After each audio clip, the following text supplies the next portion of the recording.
May isang misteryosong nilalang na matagal nang pinag-uusapan ng mga tao rito. Pero nung bata kayo, nakikita nyo na po yan. Oo. So ibig sabihin talagang matagal na tong il na to. So pumipito ngayon yung bata. Ay, lumalabas siya. Laki nga pala oh.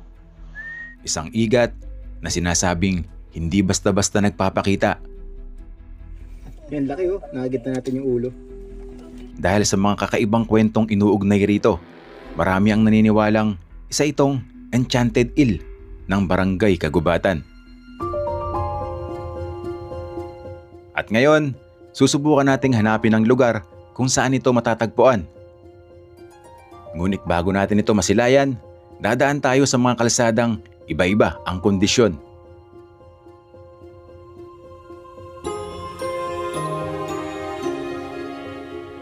Uy!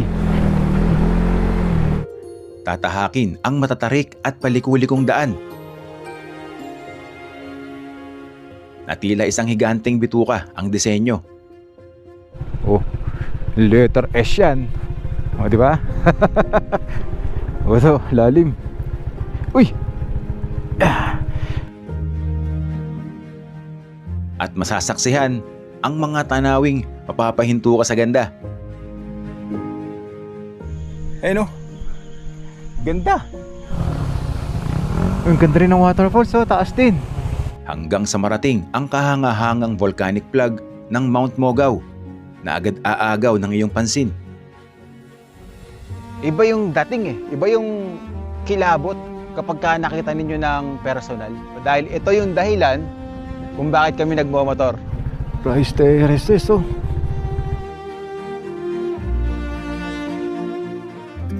At bago natin simulan ang panibagong paglalakbay na ito, ipapakita ko muna sa inyo ang bahay na aking naging tuluyan dito sa Mankayan, Benguet.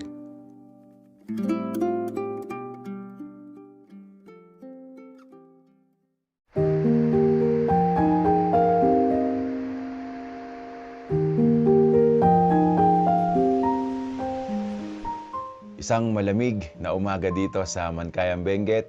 Pagkatapos ng mahaba at nakakapagod na biyahe kahapon, yun, nakapagpahinga rin tayo dito. At ito nga pala yung tinulugan natin dito sa Layodan. Yan. Kaya na kayo sa mga gamit natin. Nakakalat pa.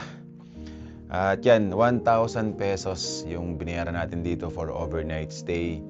At yan, pagsilip nyo dito sa bintana, ito na agad yung view ninyo. Mga pine trees. Yan. Mamaya pupunta tayo dun sa labas, pero ngayon kakain muna tayo kasi ready na yung breakfast na pinaluto natin.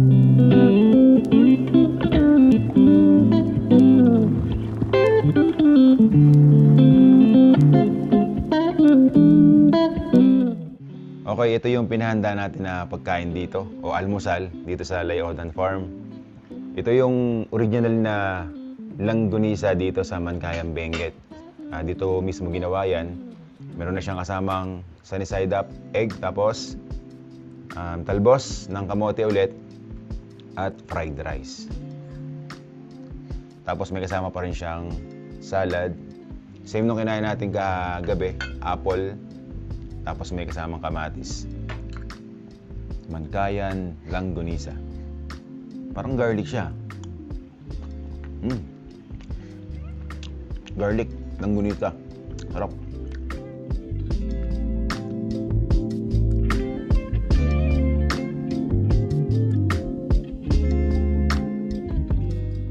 Dito natin iinumin yung ating mainit na kape sa labas para ramdam natin na malapit tayo sa kalikasan.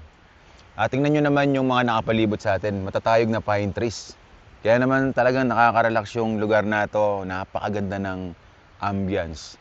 At hindi lang yan, habang nagkakape tayo, merong waterfalls tayong nakikita rito, isang mataas na talon. And merong bahay sa likod natin. Yan. Diyan tayo natulog. Doon sa may white na part ng bahay na yan. Tingnan nyo naman yung disenyo ng bahay, napakaganda, no? Gawa siya sa mga kahoy, pine trees. Ito yung masasarap gawin dito. Sa umaga pa lang, salubungin nyo na yung lamig ng umaga dito at humigop ng mainit na kape. para maganda ang ang gising ninyo. Sarap talaga nung kape nila dito. Panalo.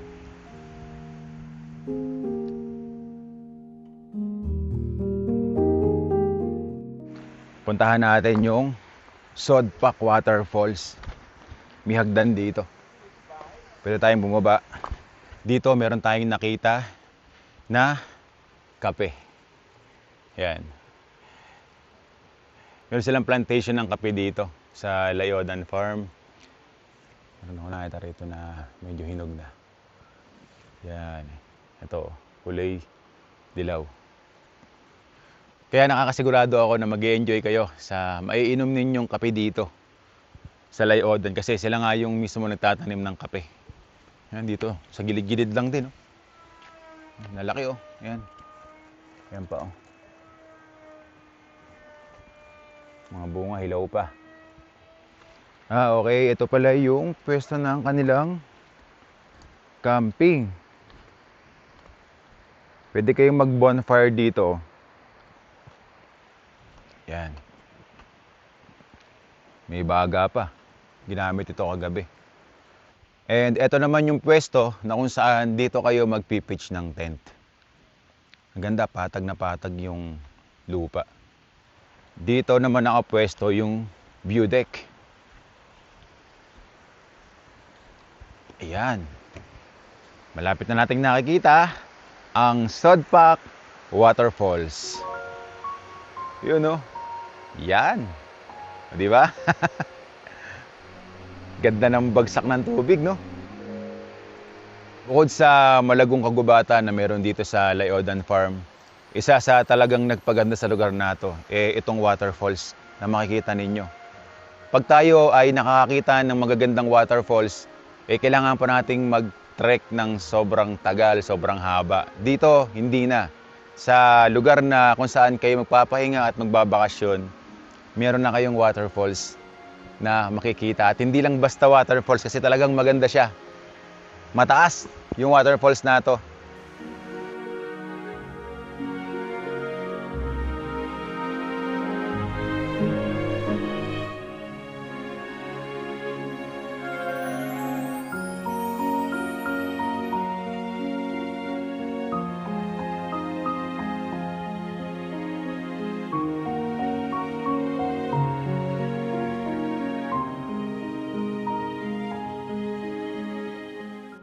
Dito nga pala namin iniwan yung mga motor namin. At ayun pa yung Layodan Farm. Okay na yung mga gamit natin. Ready na tayo para sa ating panibagong paglalakbay. Dahil mula dito sa Mankayang Benguet, magmamotor naman tayo patungo ng bayan ng Tadjan, Mountain Province. Bro, mga ilang oras yung magiging biyahe natin papuntang Mountain Province? Nakamapa ka na ba? 41 minutes papunta dun sa Enchanted Eel ng Tadjan. Yun. So pupuntahan natin yung Enchanted Eel. Subukan natin kung makakaya pa. Nagpapakita lang daw yun sa mga magandang lalaki. So magpapakita sa yun? Sa mga magandang loob. Magagandang loob. Ngayon ay 12:37 na. Medyo tinanghali na kami dahil nasarap tayo dito sa may pinuntahan natin sa Layodan Farm. Napakaganda kasi ng yung kanta ng ambience. Bini. Oh. Wag muna tayong umuwi. Ganda. Huwag tayong umuwi. Oy, shoutout nga pala, InDesign. Sa ating riding jersey na padded with zipper. Pati yung kasi okay. Yan. Zipper, Ayan. Kung gusto nyo bumili ng ganito na riding jersey na with pads tapos may zipper, PM lang kayo sa InDesign. Tapos available sa TikTok saka sa Shopee. Okay, so tara.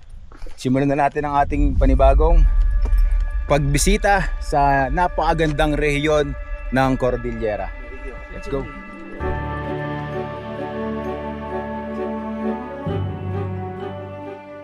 Nagsimula na ang ating paglalakbay gamit ang ating motorsiklo. At tulad ng nauna nating biyahe dito sa Cordillera, muli nating haharapin ang iba't ibang kondisyon ng kalsada. Mga kurbada, mabangin na daan, at matatarik na ahon. At sa simula pa lang ng ruta na ating tatahakin, napalaban agad tayo sa ganitong klaseng kondisyon ng daan. Simula pa lang tayo mga sorpresa yung kalsada rito.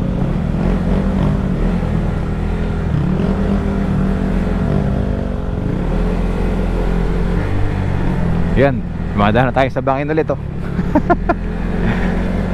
Pagka nagmotor kayo dito sa rehiyon ng Cordillera, sa mga ganitong kalsada, pangkaraniwan yan, gilid ng bundok, gilid ng bangin yung dinadaanan natin. Palitang palita yung kalsada. Baka road yata itong dinadaanan natin. Uy, yan. Yan, river crossing na naman tayo dito.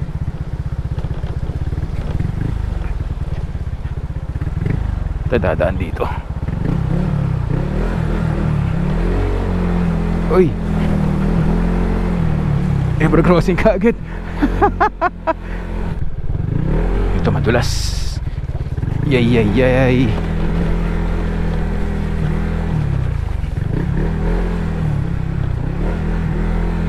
Oop. Eh, grabe lusak yung yung daan. Para tayong nasa Mount Ugo. Lusak gaming na naman tayo. Dito tayo sa kabila. Dulas to. Yay, yay. Grabe. Ay, may view oh. Ganda. Panalo. Ito yung kagandahan dito sa lugar na minumotor natin no? Kahit dumadaan tayo sa mga ganitong kondisyon ng kalsada, eh yung ganitong klaseng tanawin talaga oh, may enjoy mo. Cordillera Mountain Range, yung ganito kagandang view, panalo. Ganda talaga sa Benguet.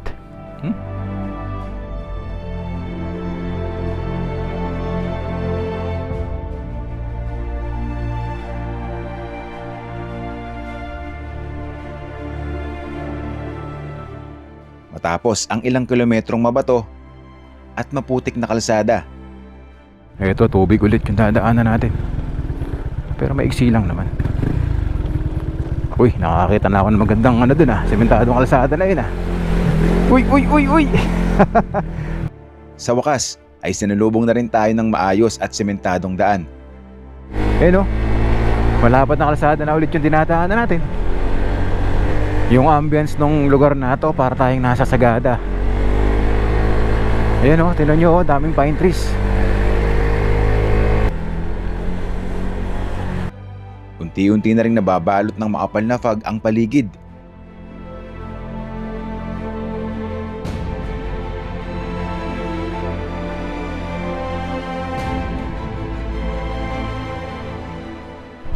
Ngayon, unti-unti nang nababalutan ng makapal na fog yung mga tanawin dito sa bangin.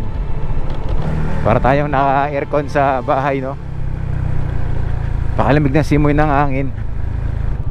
What a beautiful place in the Philippines, Ngunit sa kabila nito, hindi pa rin nawawala ang paghanga natin sa mga nakakamanghang tanawin na unti-unting sumasalubong sa atin.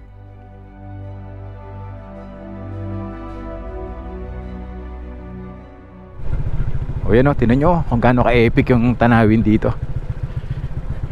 Yung nagmomotor ka sa ganitong klaseng tanawin na bihira lang nating makita sa lugar natin, At yung mga challenging na kalsada na kagaya na nito, napakatindi ng pagkakadesenyo ng kalsada na to. At delikado. Kasi dito, may mga lumo tapos maagos yung tubig. Pero dapat dito tayo sa kabila. Ayan, kasi baka may dumadaan. Grabe yung taas ng kalsada. Makapanginigan tuhod sa sobrang taas. At sa mga oras na to, sunod-sunod na matitinding kurbada at napakahabang pababang daan ang ating dinadaanan. Pakiramdam mo ay tila binabalibag ka sa bawat liko. Dahil sa sobrang tarik ng kurba ng kalsada. Paikot-ikot na parang isang napakahabang bituka. Parang meron tayong dadaanan dito na sobrang tarik Ayan hairpin. Ay, solid to. Uy, tingnan nyo naman kung gaano katarik to. Wow. Wala sinabi yung yung bitukang manok sa Atimonan. Napakalupit ng kalsada na yun, para tayong dumadaan sa spring ng Notebook. Ayun, yung Mount Mogaw, yung bundok na yun, yan daw yung hidden gem ng mga taga Tadjan Mountain Province. Dito, ito mo, pag sumilip ka, ayun yung kalsada na dadaanan natin, pababa pa.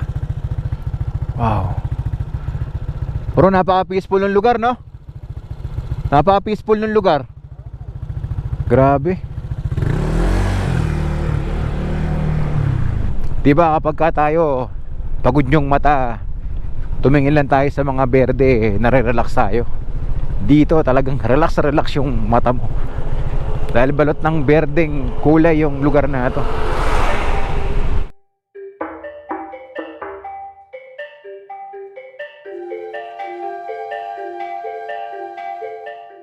Yan, puro ganito na yung dinadaanan natin dito. Woo! Sanay na yung mga tao dito sa kalsada nila. And marami ding may motor dito, yung mga gamit nila, mga Enduro and XRM, mga motor na pambundok. Ito pa. Yan, mata mo, parang roller coaster. Saka yung pagkakadesenyo niya, medyo nakahilig, naka-slant. Ayun, tinan nyo, sasabayin nyo lang, op. Di ba? Napakaangas ng kalsada rito sa Mankayang Benguet.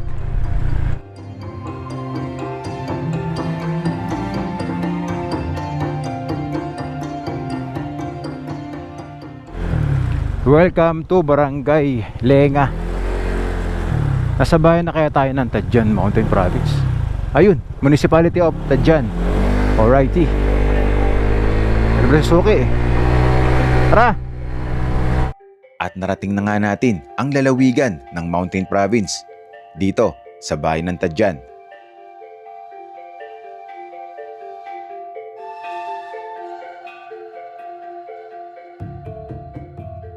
Pagpasok pa lang natin dito, agad tayong sasalubungin ng napakagaganda at kakaibang tanawin. Mula sa mga luntiang kabundukan hanggang sa malalawak na hagdan-hagdang taniman ng gulay at palay na tila ipininta sa gilid ng bundok. At isa rin sa mga ipinagmamalaki ng bayan ng Tadjan ay ang Mount Mogaw, isang bundok na nagbibigay ng kakaibang ganda sa tanawin at isa sa mga simbolo ng lugar na ito.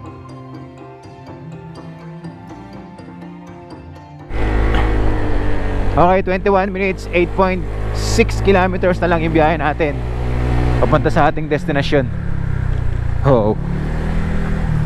Yan o, tingnan nyo naman yung nakikita natin dito sa atin harapan. Yung mga nakikita natin sa mga pelikula sa ibang bansa, dito sa rehiyon ng Cordillera ninyo makikita. Yung habang nagmomotor ka talagang kikilabutan ka eh. Kaya naman minsan kang mabisita sa ganitong lugar, talagang hanap-hanapin mo, no? Iba yung pakiramdam, iba yung saya kapag ka nakapagmotor kang minsan dito sa Cordillera.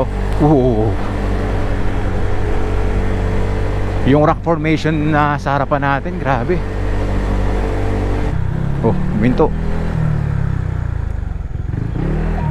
Ha? Ay, wow. Ito na pala yun, oh. Hinto muna tayo dito. Kitang-kita natin dito yung bundok na ating pupuntahan.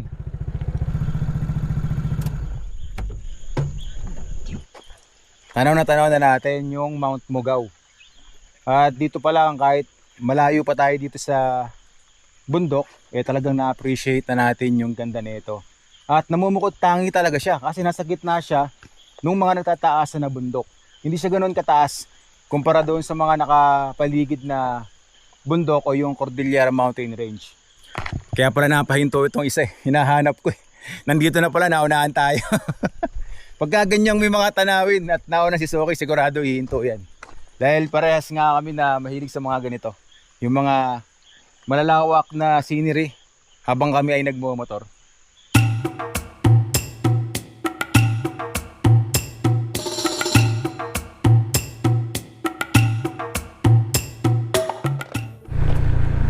Unti-unti ka lang pababa dito oh.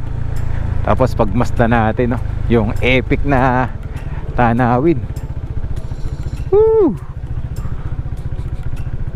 Pero malalim to. Ay, umaagos din yung tubig oh. Dito kasi sa kabundukan, sagana sila sa bukal na tubig.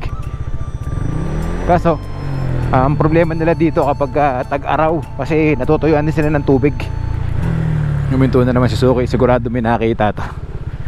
Uy, mukhang may waterfalls. Ayun nga oh. Wow. Ang ganda rin ng waterfalls oh, taas din. Dito lang sa gilid ng kalsada, madadaanan ninyo oh. Ang ganda ng agos ng tubig. Yan, dito dumadaan oh, meron ding drainage sa ilalim ng kalsada. Napaka majestic ng lugar na to no, na hindi mo na kailangang maglakad o mag-trek ng ubod ng tagal para makakita ng waterfalls dito habang nagmumotor ka oh. Talon. Ganda. Nakaka-relax yung tunog.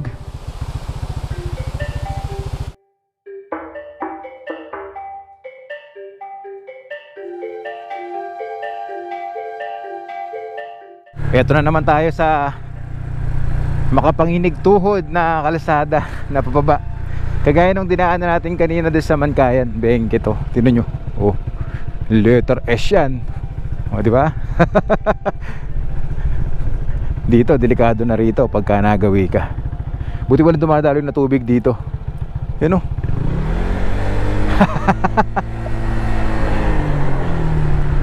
Mukhang marami-rami tayong dadaan na ganito oh. Tingnan nyo sa mapa natin. Ito. Grabe din yung pagkakaliko na itong isa na to. Yun din nakagandahan no, pag gumagamit tayo ng mapa.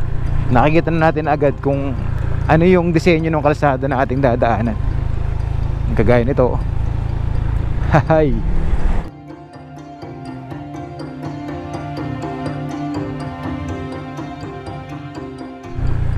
Hairpin ulit, hairpin.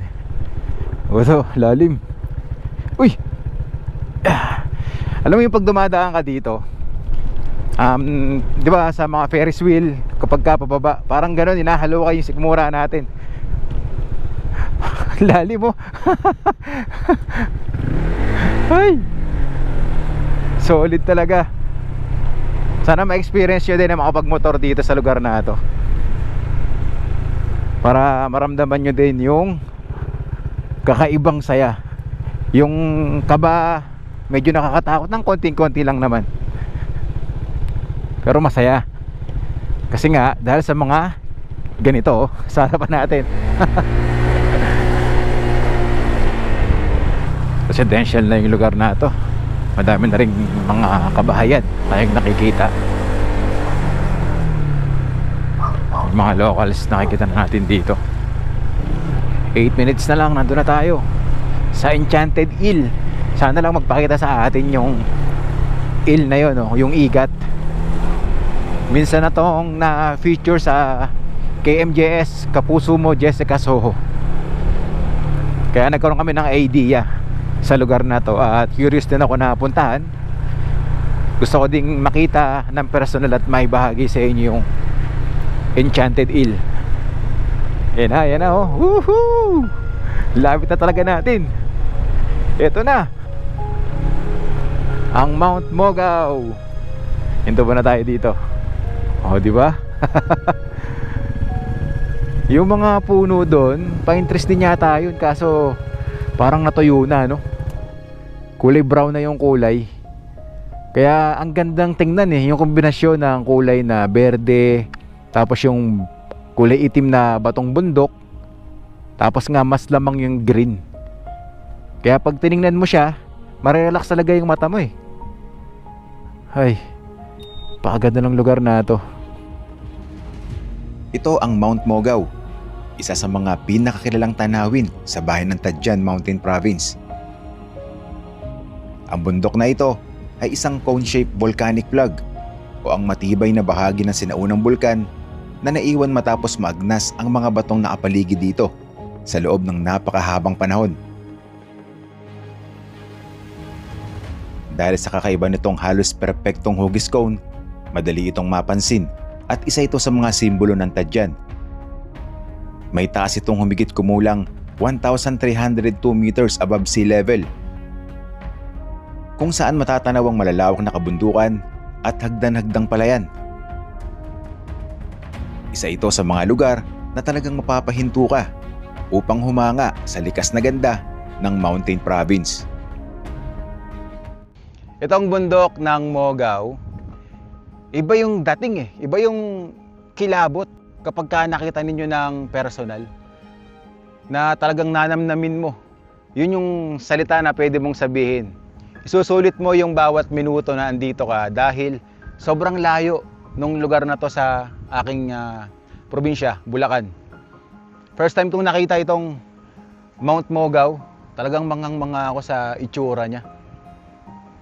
Sobrang yaman ng rehiyon ng Cordillera sa malaparaisong tanawin. Tapos habang nakatambay tayo dito, hinihipan tayo ng sariwa at napakalamig na hangin. Siya namang talaga nagpapasarap pa sa biyahe natin. At hindi lang itong Mount Mogaw yung view natin. Ayan pa yung bundok ko. Ang dami pang bundok na nakapalibot dito sa hinintuan natin. Kahit itong maliliit na mga pine trees na nakikita natin dito, nakaganda rin sa landscape na meron dito sa lugar na ito. Ay, kaya naman lagi kong sinasabi sa ginagawa nating biyahe na ang ganda ng Pilipinas, magmotor lang tayo dahil ito yung dahilan kung bakit kami nagmomotor. Yung mga ganitong klaseng tanawin na ating nakikita habang tayo ay nasa daan.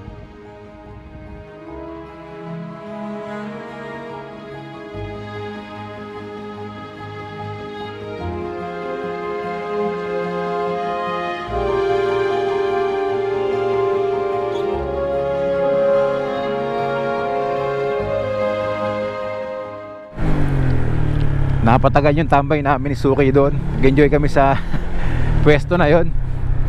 Ngayon 7 minutes, 2.6 kilometers na lang. Andun na tayo sa Enchanted Eel. Wow. Sarap lang pagmasta, no? Habang tayo palapit ang palapit. Uy, tinanin nyo, meron ditong rice terraces.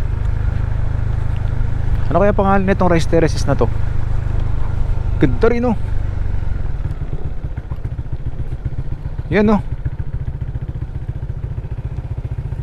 Dito sa Mountain Province, kilalang kilala yan sa pagtatanim ng mga palay. Sa Benguet naman, mga gulay. Ito matinding kurba na naman tong ating dadaanan. Para tayong binabalibag. Pero tingnan nyo naman yung view.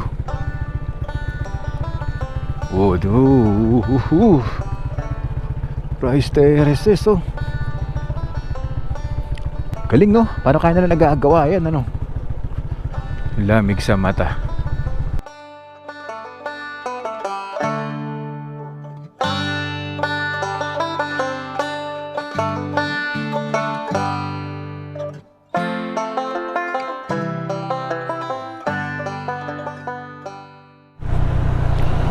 Mga estudyante, lalakas ng mga hita nila, no? Araw-araw nilang ginagawa yan sa paaw na kalsada. Ito pala yung eskwelahan dito, Kagubatan National High School. Okay, so andito na pala tayo sa barangay Kagubatan. Dahil ito yung nakakasakop sa Mount Mogaw. Siguro yun yung Kagubatan Rice Terraces, hindi na natin kanina. Ito pala sa taas natin yung Mount Mogaw, eh. Dito na tayo sa paanan. Na naman ang kalsada. Ang dami na nating danaan ng ganito, ano?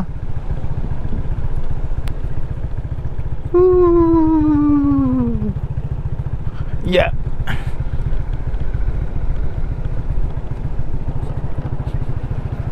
Kakaliwa na tayo dito.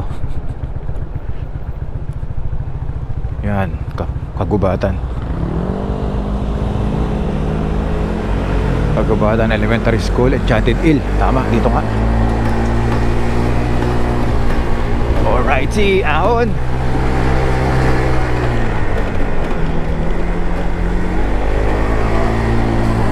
Pataas ulit tayo ng pataas.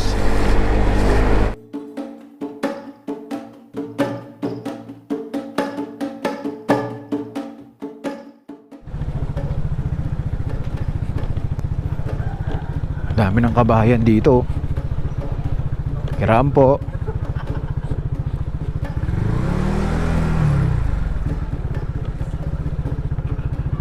May basketball court dito.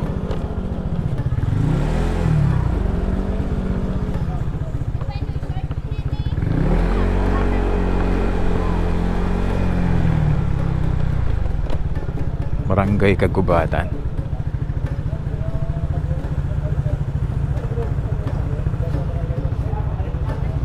Mag-register sa barangay. Sabi nung lokal na nakausap namin, kailangan ka magpa-register dito sa barangay.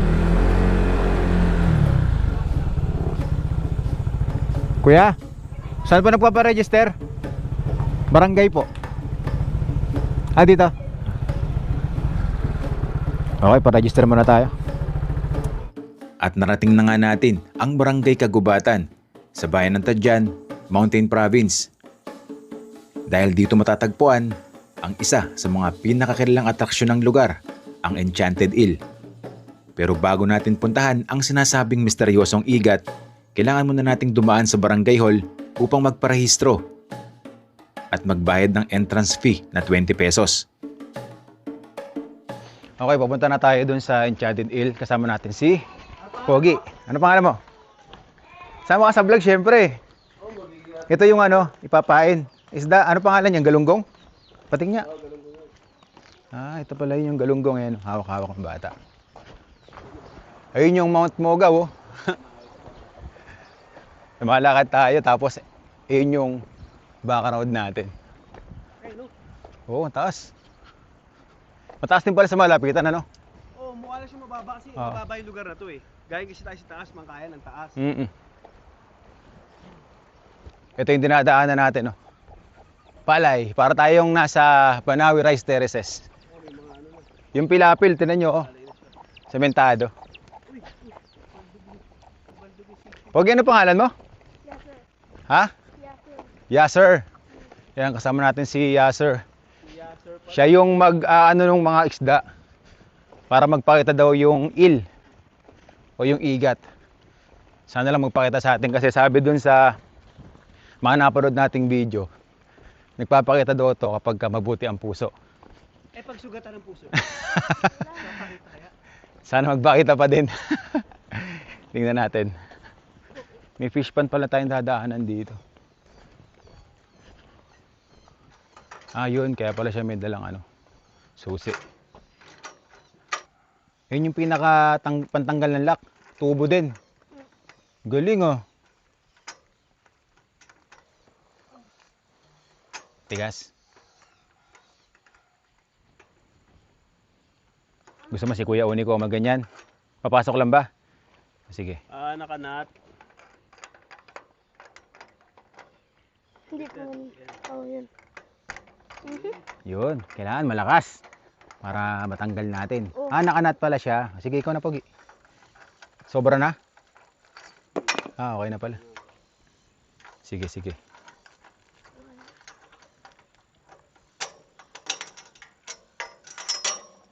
Dito pala siya. Galing, ah. Enchanted Hill. At heto na tayo sa mismong lugar kung saan naninirahan ang Enchanted Hill.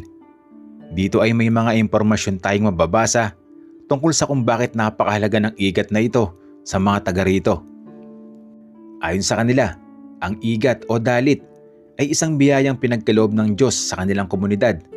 Dahil dito, itinuturing nila itong sagrado at hindi dapat saktan o abusuhin.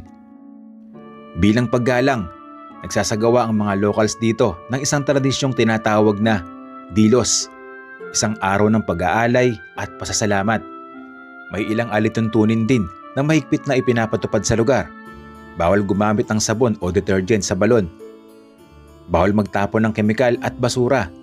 Lahat ng ito ay ginagawa upang mapanatiling ligtas ang tirahan ng Enchanted Eel at may pagpatuloy ang tradisyong ipinasa ng komunidad sa bawat henerasyon. Tinusok niya sa kawayan yung isda na dala namin para ipakain dito sa eel. Susubukan na natin kung lalabas siya. Habang unti-unting inilalapit ng bata ang patpat na may nakatusok na isda, tahimik lang kaming nag-aabang. Makalipas ang ilang sandali, dahan-dahang may isang malaking lumalabas mula sa ilalim ng butas ng bato. Doon pala ito nagkukubli. Wow, ang laki. So pumipito ngayon yung bata. Ay, lumalabas siya. Ang laki nga pala oh.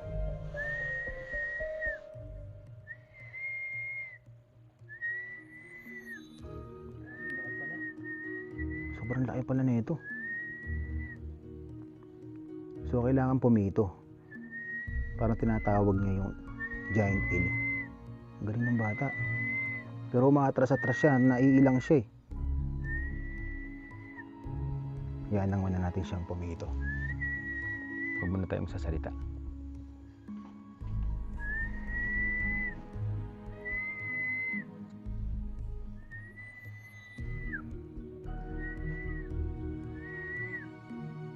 Hindi siya lumalabas ng buo. Lumalabas din.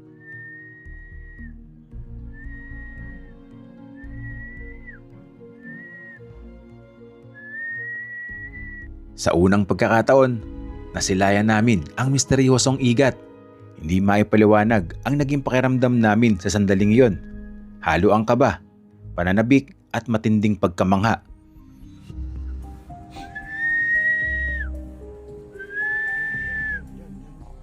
Sina? Yan, laki oh. Nakagit na natin yung ulo. Laki. Ayan oh. Subukan natin kung lalabas kapag tayo yung nag-umang netong isda na dala natin. Subukan natin kung lalabas yung isda pag sugat ang puso ng mag-uumang isda. Kasi pag mabuting puso daw lalabas eh. Lalapit mo. Oh, di ba? Lumabas siya. Subukan ulit natin sa pangalawang pagkakataon kung mapapalabas pa natin to.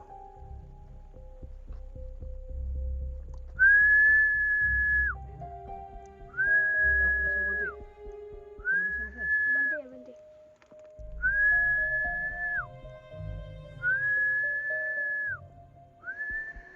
Pag-abante,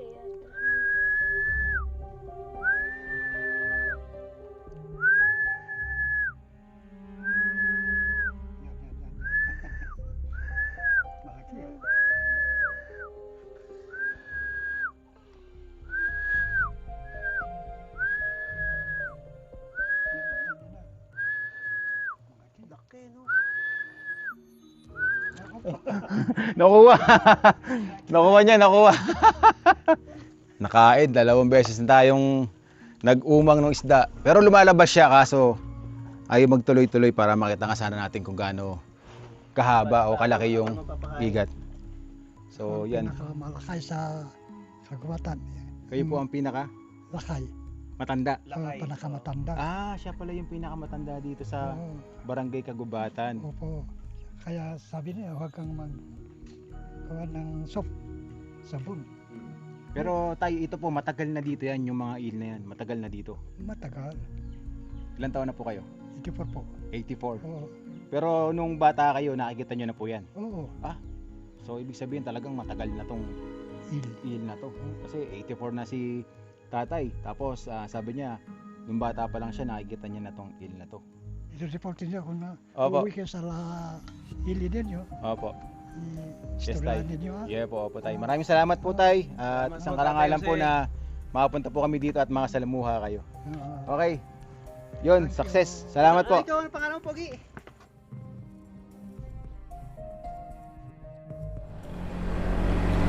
Dito na kami sa Baoco Mountain Province. Naghanap na kami ng matutuluyan dito.